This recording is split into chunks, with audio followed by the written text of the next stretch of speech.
नमस्कार, India voice पर स्वागत है आपका। मैं हूं आपके साथ प्रियंका मिश्रा। क्या योगी सरकार के खिलाफ कोई साजिश रची जा रही है और ये साजिश अपने ही रच रहे हैं? ये सवाल सियासी फिजाओं में तैर रहे हैं, क्योंकि यूपी के राजनीतिक गलियारे में इन दिनों साजिश की खबरें गर्म हैं। जहां लोकसभा चुनाव में यूपी में बीजेपी की फजीहत के बाद से ही शिकायती बयानों की होड़ मची हुई है, जिसमें पहले संजय निषाद तो अब जौनपुर विधायक रमेश मिश्रा ने यूपी में बीजेपी की स्थिति को डावाडोल करार दिया है। साथ ही पूर्व मंत्री राजेंद्र प्रसाद ने तो यहां तक कह डाला कि 42 साल में इतना करप्शन नहीं देखा गया। अब बीजेपी को योगी सरकार में कानून को लेकर बड़े बड़े दावों करने के बाद इस तरह के बयान सच हैं या किसी नई कहानी का फसाना, ये तो आने वाला वक्त बताएगा। मगर यूपी बीजेपी में सब कुछ पटरी पर नहीं है, ये तो लगभग तय है। तो आज बात करेंगे यूपी में पक रहे सियासी पुलाव की, लेकिन इससे पहले आप देखिए रिपोर्ट।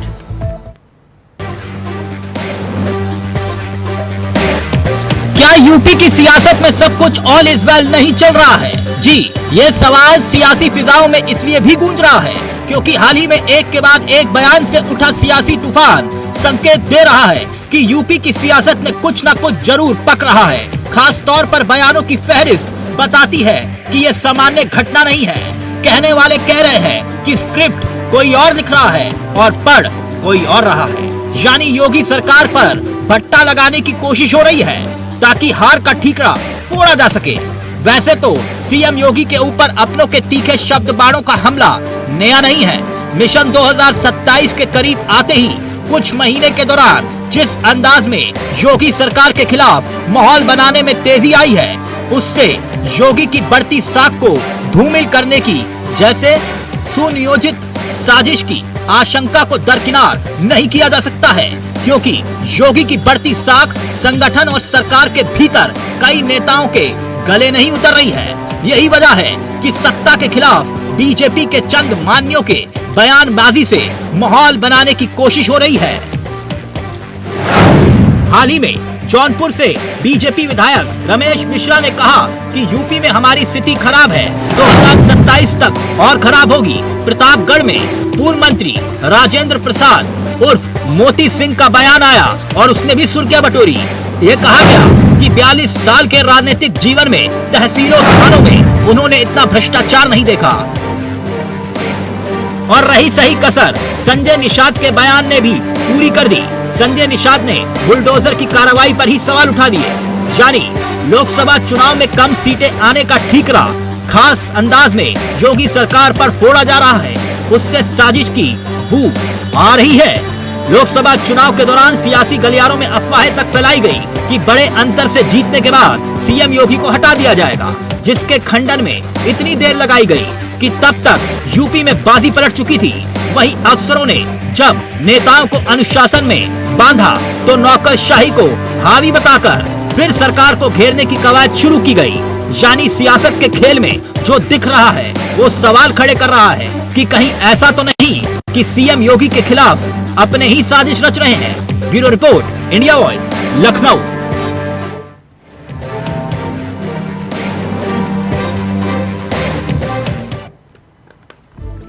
तो बुलडोजर का काम बदमाशों के लिए था, आज बुलडोजर कमजोर लोगों पर चल रहा है। ये बयान आया है संजय निषाद का। बुलडोजर कार्रवाई पर सवाल उठाया जाए। गरीबों के घर बुलडोजर चलाना सही नहीं, लोगों के घर बुलडोजर से गिराएंगे तो फिर लोग वोट देंगे क्या? वहीं केशव प्रसाद मौर्य का भी कहना है, उन्होंने चिताया है इशारों में संगठन सरकार से बड़ा है।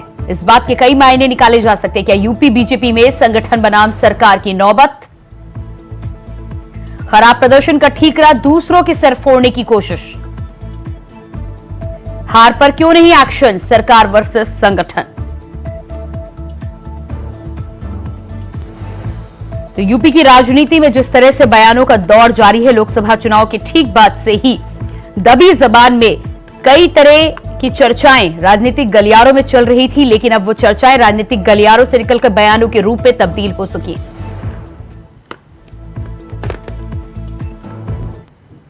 तो आज उत्तर प्रदेश में पक रहे इस सियासी पुलाव पर हम करेंगे चर्चा, लेकिन उससे पहले रुकते एक छोटे से ब्रेक के लिए, फौरन वापस लौटते हैं।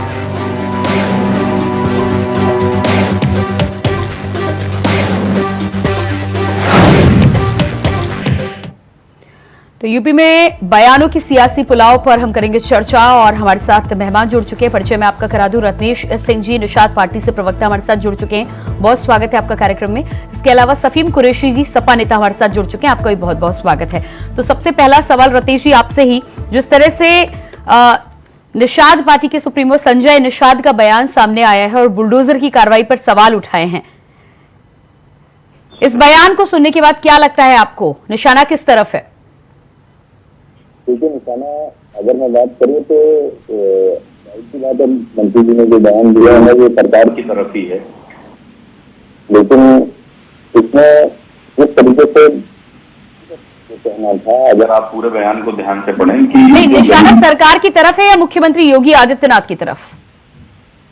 देखिए, बुलडोजर की कार्रवाई केवल आप भी जानते हैं, सरकार जब काम करती है तो सरकार, फॉर एग्जाम्पल ले लीजिए तो एक तहसील है, तहसील के अंतर्गत जो कार्रवाई हो रही है वहाँ के सीएम कार्रवाई कर रहे हैं, तो मुख्यमंत्री उनको ये निर्देश नहीं देते हैं कि आप ले जाइए बुलडोजर और चला दीजिए। अगर आप जब भी कोई अतिक्रमण क्षतिग्रस्त किया जाता है, जब सरकार में माननीय योगी आदित्यनाथ जी मुख्यमंत्री नहीं बने थे, इससे पहले से भी कार्रवाई नहीं, तो ऐसे में तो सवाल प्रशासन पर उठाया जाना चाहिए था ना, लेकिन सवाल तो सरकार पर उठाया जा रहा है। आप ही के सहयोगी आपके साथ पार्टी में गठबंधन में, और उसके बाद ये बात पहुंचाने के लिए मुख्यमंत्री से सीधे बात की जाएगी या सरकार पर सवाल उठाए जाएंगे? देखिए, मुख्यमंत्री सवाल नहीं उठाया है, उन्होंने सरकार, आपने देखा हो तो उन्होंने बयान अभी दिया था 2 दिन पहले कि सरकार के कुछ अधिकारी आज भी साइकिल और हाथी वाले हैं, तो उन्होंने जो सवाल उठाया है वो सरकार के अधिकारियों पे उठाया है, उन्होंने मुख्यमंत्री जी पे कोई सवाल नहीं उठाया है। और उनका जो मेरे साथ भारतीय जनता पार्टी से नेता केसी जैन जी भी जुड़ चुके हैं। केसी जैन जी, मेरी आवाज आप तक पहुंच पा रही है? जी मिल रही। जी, केसी जैन जी, जिस तरह से उत्तर प्रदेश में बयानों की बौछार इस समय होड़ मची हुई है, एक के बाद एक बयान निकलकर सामने आ रहे हैं, और संजय निषाद का बयान जो कि सामने आया है, बुलडोजर की कार्रवाई पर सीधे सवाल उठाया है। रत्नेश जी का भी ये साफ कहना है कि सरकार पर सवाल उठे हैं, क्या किस तरह से देखते हैं आप इस बयान को? नहीं, देखिए, पहली बात ये है कि ये पार्टी का अंदरूनी मामला है। दूसरा ये है कि जब समीक्षा होती है तो तमाम सारी बातें आती हैं, और पार्टी अपनी जीत और हार पे अगर समीक्षा कर रही है तो जिनके जो विचार है वो उभर करके सामने आ रहे हैं, अपनी अपनी राय सब लोग दे रहे हैं और समीक्षा कर रहे हैं कि किन कारणों से पार्टी पीछे रह गई। अगर हमारी उत्तर प्रदेश में जो रिस्पॉन्स मिला है और उसको लेकर के समीक्षा कर रहा है, नहीं, लेकिन संजय निषाद का कहना है कि बुलडोजर से अगर घर गिराएंगे तो जनता वोट क्यों देगी? देखिए, जो हमारे घटक दल हैं वो अपनी अपनी बात रख रहे हैं और उसमें तमाम सारी बातें निकल करके आई हैं। आप देखिए, ये भी आया है कि प्रशासन के अधिकारी कई बार जो शासन में बैठे लोग हैं उनकी भी नहीं सुनते हैं, मनमानी भी कई जगह पे देखी गई है। कई जगह पे ये भी बात आई उभर करके कि कहीं पे कुछ ज्यादा विश्वास रहा, अविश्वास असुत्साह के कारण भी कुछ नेगेटिविटी आई है। लेकिन देखिए, कुल मिलाकर के मुख्यमंत्री योगी आदित्यनाथ जी पर जनता को भरोसा है, जनता को उनके काम पर भरोसा है। जनता को तो बिल्कुल भरोसा है, लेकिन ऐसा लग रहा है कि पार्टी और संगठन के कई लोगों को भरोसा नहीं है, जिस तरह से केशव प्रसाद मौर्य का बयान सामने आया है। जी, अब मैं अपनी बात रख लूं। जी, देखिए, हमने आपसे पहले ही कहा कि कुल मिलाकर के जो समीक्षा हो रही है कि किन कारणों से पार्टी पीछे रह गई। अगर बुलडोजर की कार्रवाई या अपराधियों पे अंकुश लगाने से जनता नाराज होती तो 2022 में फुल फ्लैश गवर्नमेंट जो है हमारी नहीं बनती। लेकिन 2022 में माननीय योगी जी के काम पर मोहर लगी, और चूंकि जो अपराधी प्रवृत्ति के लोग हैं, जो नाजायज अतिक्रमण किए हैं, अगर उनके ऊपर कार्रवाई हो रही, जनता ने उसको सराहा और मुख्यमंत्री जी ने स्पष्ट रूप से कहा कि हम जो है अगर बुलडोजर चला रहे हैं या जो अपराधी है उनको ऊपर अंकुश लगा रहे हैं या अपराधियों को जेल भेज रहे हैं, और इन सारी बातों को जनता के बीच में रखने के बाद अपना रिपोर्ट कार्ड जनता ने सराहा, लेकिन अब तो आप ही के घटक दलों ने इतना सवाल उठाया। सफीम कुरैशी ही, नहीं, घटक दलों को पूरा अधिकार है अपनी बात को रखने का। जब जीत और हार की समीक्षा हो रही है तो उसमें ये भी आया है कि कई जगह पे हतोत्साह के कारण हुआ, कई जगह पे हमने जो रिपीट किया लगातार उसका भी कारण रहा, और कई जगह पे हमने ये भी माना है कि हमारे ही नहीं तो फिर ऐसे में तो डिप्टी सीएम पर भी सवाल उठाए जाने चाहिए। सफीम कुरैशी जी, आती हूँ मैं आपके पास। केसी जैन जी, देखिए, ऐसा है कि जनता जब किसी पार्टी को अपना मत देती है, किसी सरकार को चुनती है, तो उसकी कुछ उम्मीदें होती हैं। बुनियादी उम्मीदें रोटी, कपड़ा और मकान। किसी भी सरकार से ये उम्मीद की जाती है कि इन चीजों को वो सुलभ कराएंगे, और पढ़ाई, दवाई, नारी का सम्मान। नहीं सफीम कुरैशी जी, सवाल ये है कि जिस तरह से नहीं आपकी बात में आऊंगी, पहले मुद्दे का सवाल मैं कर लूं, फिर मैं आपकी बात पर भी आऊंगी, आप अपनी बात रख लीजिएगा। सवाल यहां पर यह कि जिस तरह से भारतीय जनता पार्टी और घटक दलों के बयान आ रहे हैं, क्या ऐसा माना जा सकता है कि भारतीय जनता पार्टी में अंदर ही साजिश चल रही है? ये तो देखिए, सब आपको दिख रहा है, कभी तो इस पर चर्चा कर रही है, उनके विधायक आके साफ तौर पर बयान दे रहे हैं कि हम पिछड़ चुके हैं, जनता के बीच में हमारी छवि धूमिल हो चुकी है। 64 सीटों वाली पार्टी 33 सीटों पे आ गई, जनता ने नकार दिया। क्यों नकारा? क्योंकि इस जो राजनीति जो कर रहे हैं, धर्म की राजनीति, लोगों में नफरत फैलाने की राजनीति, लोगों में भय पैदा करने की राजनीति को जनता ने करारा जवाब दिया। जनता को विकास चाहिए, जनता को शिक्षा चाहिए, जनता को स्वास्थ्य चाहिए, हमें अपनी बहन के लिए बेहतरीन माहौल चाहिए, हमारी अपनी बेटी के लिए अपने बेहतरीन माहौल चाहिए, शिक्षा बेहतर हो। जैसे लीक, जो पेपर लीक हो रहे हैं, किसी सरकार के तहत हो रहे हैं, इनके लोग पकड़े जा रहे हैं, इनके कनेक्शन सामने होकर के आ रहे हैं, तो जनता ट्राई कर रही है और ये शहर की रस्सी बजा रहे हैं। तो जहाँ विकास होना चाहिए वहां विनाश कर रहे हैं। अरे सरकार का पहला काम है लोगों को बताना, गरीब को छत देना, और न कि गरीबों से, सैकड़ों गरीबों के सर पर से छत। केसी जैन जी, बच्चे सड़कों पे, देखिए बच्चे दूध से लेकर भारतीय जनता पार्टी की सरकार पे वो लोग सवाल उठा रहे हैं सड़कों पे रह रहे हैं, जिनकी सरकारों में पेपर लीक होता था और वो स्वीकार नहीं करते। वो अपना घर पा रहे हैं। आपको याद होगा कि रामवृक्ष यादव ने किस प्रकार से मथुरा में उत्पात मचाया था, मुख्यमंत्री आवास के पास में किस प्रकार से बहन बेटियों की लाशें मिला करती थी। आज लॉ एंड ऑर्डर मेंटेन है। और रही पार्टी के अंदर की बात, पार्टी के अंदर अगर समीक्षा हो रही है तो अपनी बात को कहने का अधिकार है। आप कितने ओवरविजन हैं? अरे लेकिन केसी जैन जी, समाजवादी पार्टी सवाल करती है तो आप सवाल उठाते हैं। आपकी पार्टी के ही नेता पूर्व मंत्री जिस तरह से कहते हुए नजर आ रहे हैं कि 42 सालों में इतना भ्रष्टाचार नहीं देखा। नहीं, उन्होंने उसका खंडन भी किया, उन्होंने उसके बाद पीसी भी की, आधी अधूरी बात को दिखाया तीर जबान से निकल गया, उन्होंने मन में विचार आया, आसपास माहौल देखा, उसके बाद खंडन कर देने से क्या होता है? कार्यकर्ताओं का जब सम्मान हो रहा था, उन्होंने स्पष्ट रूप से इस चीज को कहा पूर्व मंत्री ने कि देखिए आज कार्रवाई हो रही है उस पर। उन्होंने ये भी कहा अगर कहीं भ्रष्टाचार होता तो कार्रवाई हो रही, पहले भ्रष्टाचार होता था कोई कार्रवाई नहीं होती। खंडन तो पार्टी के दबाव में भी आ सकता है। सफीम कुरैशी जी, पार्टी के कोई दबाव में नहीं। और मुख्य बात तो ये है कि यहाँ पे कम से कम अगर समीक्षा हो रही है तो अपनी बात को पार्टी के समझ में रखने का अधिकार है। पार्टी लेकर आई है, जिन नीतियों पर राजनीति हो रही है, जनता में साइड है, जनता इसको पसंद नहीं कर रही है, जनता को विकास पसंद। ठीक है, आती हूँ। रतन तिवारी जी हमारे साथ काफी देर से बने हुए हैं, कांग्रेस से नेता जुड़े हुए हैं। रतन तिवारी जी, जी क्या कहना है जिस तरह के बयान निकल कर सामने आ रहे हैं, खासतौर से कानून की अगर बात की जाए तो कानून और बुलडोजर को लेकर भारतीय जनता पार्टी लोकसभा चुनाव में निकली थी, लेकिन अब इंडिया गठबंधन कांग्रेस और समाजवादी पार्टी तो ठीक है, लेकिन पार्टी के भीतर से ही कानून को लेकर सवाल उठ रहे हैं। देखिए प्रियंका जी, भारतीय जनता पार्टी का जो शिकूफा था वो पूरी तरीके से फूट गया है और भारतीय जनता पार्टी का चाल, चेहरा, चरित्र जनता के सामने उजागर हो चुका है। आज इनके ही सहयोगी इनके खिलाफ बयानबाजी कर रहे हैं, इनके ही सहयोगी इनके ऊपर आरोप प्रत्यारोप कर रहे हैं, वो तो बात की बात है। लेकिन जब इनके ही पार्टी का, भारतीय जनता पार्टी का विधायक ही अपनी पार्टी पे निशाना साधे और वो कहे कि 2027 में जो विधानसभा चुनाव होना है उस चुनाव में पार्टी बुरी तरीके से हार जाएगी और हम सरकार बनाने की स्थिति में नहीं है। वो कौन है? वो बदलापुर के ही तो विधायक है ना, उत्तर प्रदेश के जौनपुर जिले में, मिश्रा जी। तो मिश्रा जी ने तो साफ तौर पे ये कह दिया कि अगर ऐसे ही चलता रहा तो हम 2027 में सरकार बनाने की स्थिति में। देखिए पहली बात तो ये कि अगर समीक्षा हो रही, फिर मैं वही बात कहूंगा, तो अपनी बात को कहने का अधिकार है। आपने तो अपनी हार की समीक्षा भी नहीं की। आप तो बैठे बैठे रसगुल्ला खा रहे हैं, हम जीत गए, हम जीत गए, हम जीत गए। हम लेके आए 240 सीट तो हम हार गए, आप लेके आए 99 तो आप जीत गए। अरे अपने हार की समीक्षा करिए। और आपके संगठन के लोग नहीं,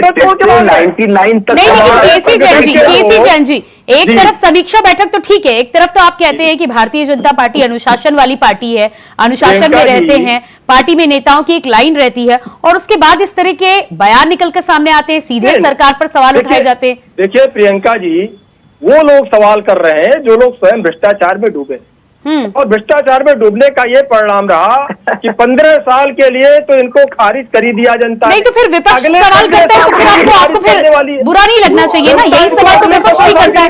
राजन तिवारी जी, इनके घटक दलों का क्या है? इनके घटक दलों का देखिए, इनके घटक दलों तो पार्टी छोड़ छोड़ के चले गए। नीतीश कुमार जी को देखिए, नीतीश कुमार जी ने क्यों रखी थी आपकी, समझता हूँ इंडी गठबंधन की नीतीश कुमार जी ने रखी थी, जो इनके ही गठबंधन सरकार में उप मुख्यमंत्री हैं, उनके बारे में क्या कहेंगे आप? जब ये भ्रष्टाचार की बात करते हैं तो मुझे बोलना पड़ जाता है, वही अजीत पवार है जिनके ऊपर प्रधानमंत्री 70,000 करोड़ का घोटाले का आरोप लगाते हैं। वही छगन भुजबल है, वही धनंजय मुंडे है, वही प्रफुल्ल पटेल है, वही भावना गौरी है, वही प्रताप सरनाईक है, वही एकनाथ शिंदे, तमाम लोग ऐसे हैं जो भ्रष्टाचार में डूबे हुए थे और उनको अपने साथ लेके उन्हें ईमानदारी का प्रमाण पत्र पाए तो भारतीय जनता पार्टी टोपी है। तो अगर ये अपनी पार्टी पे समीक्षा करें और यह बताएं कि हरिद्वार भी हार गए, बद्रीनाथ भी हार गए, अयोध्या भी हार गए, सीतापुर भी हार गए, सारे के सारे जो धर्म थे वहाँ की सीटें हार गए, उस पे तो बात नहीं करते। केसी जैन जी, बड़ी बात तो यहाँ पर यही है कि आपकी पार्टी के नेता अगर इस तरह के बयान दे तो आप कह रहे हैं समीक्षा बैठक, विपक्ष भी तो आपको यही तमाम जानकारी देने की कोशिश कर रहा था, तब आपने आंखें नहीं खोली, तब आप विपक्ष पर कटाक्ष करते हुए नजर आते हैं। सफीम कुरैशी जी, प्रियंका जी देखिए, यहाँ तो सिर्फ सवाल की बात है, अपनी बात को रखने की। हमारे विधायक हमारे साथ अपनी बात रख रहे हैं सवाल, लेकिन आप इंडी गठबंधन में देखिए, क्या आज इनके साथ में आरजेडी है? क्या वो के साथ जयंत चौधरी जी नहीं है जो विधानसभा? अरे केसी जैन जी, उनके साथ आरजेडी हो ना हो, पर आपके साथ रहने वाले निषाद पार्टी भी तो आपका सीधे सीधे आलोचना करते हुए नजर आ रहे हैं ना। सफीम कुरैशी जी, आती हूँ केसी जैन जी, 1 मिनट दीजिएगा, 1 मिनट दीजिएगा। सफीम कुरैशी जी, नीतीश कुमार की बात कर रहे हैं, जब से जनता ही इनका साथ छोड़ दे रही है, जो जनता सर पे चढ़ाने वाली थी उस जनता ने आपका साथ छोड़ दिया, अयोध्या ने आपका साथ छोड़ दिया, समझ रहे हैं आप? केदारनाथ आपका साथ छोड़ दिया, उत्तराखंड आपका साथ छोड़ रहा है, आपके झूठ का गुब्बारा याद है आपका झूठ का गुब्बारा फूट चुका है। जो भ्रष्टाचार की आप बात कर रहे हैं वो सारे भ्रष्टाचार समाजवादी पार्टी कार्यकाल में मुजफ्फरपुर का दंगा आपको याद होगा, एक भी दंगा नहीं हुआ पिछली सरकार में, और हमारी सरकार में दंगे बंद हो गए। आज के समय में कब कहाँ दंगा हो जाए, जनता घर में जीती थी और जनता क्या करती थी, पहले से नमक लेके रख लो। आपकी सरकार में नमक बिक गया, 200 रुपए किलो नमक बिक गया आपकी सरकार में, 200 रुपए किलो, 200 रुपए किलो नमक बिक गया अखिलेश यादव जी की सरकार में, याद है आपको? नतीजा आने से पहले पूरे प्रदेश में 200 रुपए किलो नमक बिकवा दिया आपने, नमक बिक गया 200 रुपए किलो। जनता के अंदर डर था। चलिए आपके पास में आती हूँ, रत्नेश सिंह जी। ठीक है, उत्तर प्रदेश में सियासी पुलाव की हम बात कर रहे हैं। रत्नेश सिंह जी, उत्तर प्रदेश है जहाँ 200 रुपए किलो नमक बिक गया समाजवादी पार्टी सरकार में। रत्नेश जी, बयान जिस तरह से सामने आया है, क्या वजह है? क्या पार्टी में महत्व नहीं दिया जा रहा, या मनमुटाव है, या मन में कहीं ना कहीं कुछ चुभ रहा है? मैं आपको कहना चाहता हूँ कि ऐसी कोई बात नहीं है कि महत्व नहीं दिया जा रहा है, क्योंकि अगर आप देखें पिछले जितने भी चुनाव हुए हैं उसमें एनडीए में निषाद पार्टी की भागीदारी लगातार बढ़ी है, हमें लगातार। या फिर ये भी है कि स्क्रिप्ट कहीं और से आ रही है और पढ़ आप रहे हैं? तो ऐसा कुछ भी नहीं है। देखिए, आपसे हम बताएं, सरकार अभी भाई और रतन जी बात कर रहे थे, और मैं अपने सहयोगी दल केसी जी को भी कहना चाहूंगा कि फैक्ट हो जाइए। 2014 का चुनाव किसने जीता? हमने जीता। 17 का चुनाव किसने जीता? हमने जीता। 19 हमने जीता, 22 फिर हमने जीता, 24 फिर हमने जीता। करी लेके बैठा करिए चैनल पे। ये आप जो है नहीं, लेकिन 24 में सीटें घटी ना, 24 में सीटें घट गई, 24 में समाजवादी पार्टी आगे निकल गई। आप मुझे बताएं, भारतीय लोकतंत्र में कब ऐसा हुआ था कि लगातार तीसरी बार एक सरकार रिपीट की हो? अच्छा, तो आप ये मान के बैठे थे कि तीसरी चौथी बार चुनाव होगा तो आपको हार मिलेगी? चौथी बार हार नहीं मिलेगी। तो ऐसे में तो फिर 27 में तो आप चौथी पांचवी बार जनता के सामने जाएंगे। तो फिर आपके बीजेपी के विधायक जो कहते हुए नजर आ रहे हैं कि स्थिति डावाडोल है, कुछ नहीं होगा, इसका मतलब है कि आप ये मानकर बैठे हैं? ऑर्गेनाइजेशन को भी चलाते हैं, आप उसकी भी समीक्षा करते हैं। आप वहाँ भी जो भी खामियां होती हैं उसको बताते हैं, उस पर काम करते हैं। सवाल ये है कि ये खामियां भारतीय जनता पार्टी में कोई विधायक बता सकता है, लेकिन समाजवादी पार्टी में और कांग्रेस पार्टी में ये खामियां कोई बता नहीं सकता। रतन तिवारी जी, अगर ये खामियां बता देगा तो अगले दिन उसको पार्टी से बाहर निकाल दिया जाएगा, क्योंकि वहाँ प्राइवेट लिमिटेड कंपनी चलाई जा रही है। यहाँ मैं आपको बता दूं, मैं वही रतन तिवारी हूँ कि जब पार्टी हमारी कोई गलत काम करती है तो रतन तिवारी खुल के अपनी पार्टी के खिलाफ भी मैं बोलता हूँ। पार्टी कभी किसी को नहीं निकालती। हमारी ही पार्टी ऐसी है जहां अभिव्यक्ति की आजादी है, बोलने की आजादी है। और उदाहरण के तौर पर सचिन पायलट को आपने देखा होगा, आज वो कहाँ है वो भी आपने देखा है। नहीं, प्रमोद कृष्णन को भी देखा है, प्रमोद कृष्णन को भी देखा है। नहीं, प्रमोद कृष्णन को उनका चेहरा तो उजागर हुआ, लेकिन सचिन पायलट को तो पूरे देश ने देखा, राजस्थान ने देखा। देखिए, रत्नेश जी बड़ी अच्छी बात कर रहे थे प्रियंका जी, लेकिन रत्नेश जी को मैं थोड़ा सा दुरुस्त कर दूं। वो बोल रहे थे हमने 2014 जीत लिया, हमने 2017 जीत लिया। रत्नेश जी, उस समय आप समाजवादी पार्टी के साथ में थे और आपके ही जो सहयोग, आपके ही पार्टी के प्रवीण निषाद जो गोरखपुर से बाई इलेक्शन में समाजवादी पार्टी के टिकट पे सांसद बने थे, 2019 में हम उनके साथ गए हो, एक्सेप्ट करिए 2019 में हम उनके साथ चल रहे हैं, लेकिन समाजवादी पार्टी की वजह से आपको सम्मान मिला है, आपका कैडर बढ़ा गया है, लेकिन समाजवादी पार्टी में आपने खंजर घोंपने का काम किया और जनता ने आपके ही नेता को खंजर घोंप के सिस्टम से बाहर कर दिया है। और 2027 में आपकी जो 2-4-6 सीटें जीती हैं, 2027 आने दीजिए, मेरे को चैनल पे बुला लेना, एक भी सीट अगर जीत गए। चलिए, फाइनल कमेंट दीजिएगा केसी जैन जी, फाइनल कमेंट। देखिए, पहली बात तो ये है कि कांग्रेस जितनी बुरी तरीके से हारी कर लीजिए, केवल 99 सीटों पे अटक करके रह गई। रत्नेश जी 1 मिनट दीजिएगा, रत्नेश जी 1 मिनट दीजिएगा, मैं आपको दूंगी, आपको समय दूंगी। तमाम सारी पार्टियों के साथ इन्होंने गठबंधन किया, सारा विपक्ष एक कर लिया, उसके बाद में भी इनकी दाल नहीं गिरी। तीसरी बार प्रधानमंत्री माननीय सबसे ज्यादा गठबंधन के दल तो आपके साथ है प्रधानमंत्री। ठीक है केसी जैन जी, लेकिन अभी ज्यादा जरूरी आपको अपना घर संभालना है। रत्नेश जी, प्रदेशों में इनका खाता नहीं खुला। रत्नेश आप देखिए, बहुत कम समय, छोटा सा कमेंट। कई सारे प्रदेशों में खाता नहीं खुला, वो इतना ठीक है, मेरे पास समय नहीं है जी। तो हमने बंद कर दिया आपकी दरवाजे। एक साथ है, हम एकजुट होकर चुनाव लड़ेंगे और हर चुनाव हम जीतेंगे, क्योंकि हमारे यहाँ प्राइवेट लिमिटेड कंपनी नहीं चलती। चलिए रत्नेश जी, छोटा सा कमेंट। ठीक है, बहुत बहुत धन्यवाद मैं आप सभी का देना चाहूंगी। केसी जैन जी, रतन तिवारी जी, सफीम कुरैशी जी और रत्नेश जी, बहुत धन्यवाद जुड़ने के लिए। तो उत्तर प्रदेश में जिस तरह से सियासी बयानों की बयार चल रही है, ऐसे में पार्टी के भीतर से ही कई बयान निकलकर सामने आ रहे हैं। अब इन बयानों की असली पटकथा कहां से निकलकर सामने आ रही है और इसके क्या मायने हैं, ये आने वाला वक्त बताएगा। लेकिन यूपी में बीजेपी पार्टी में हलचल है और अंदर खाने बहुत कुछ पक रहा है, ये बात बिल्कुल तय है। फिलहाल हमारे इस खास कार्यक्रम में इतना ही। खबरों के बने रहिए इंडिया वॉइस के साथ। मुझे दीजिए इजाजत, नमस्कार।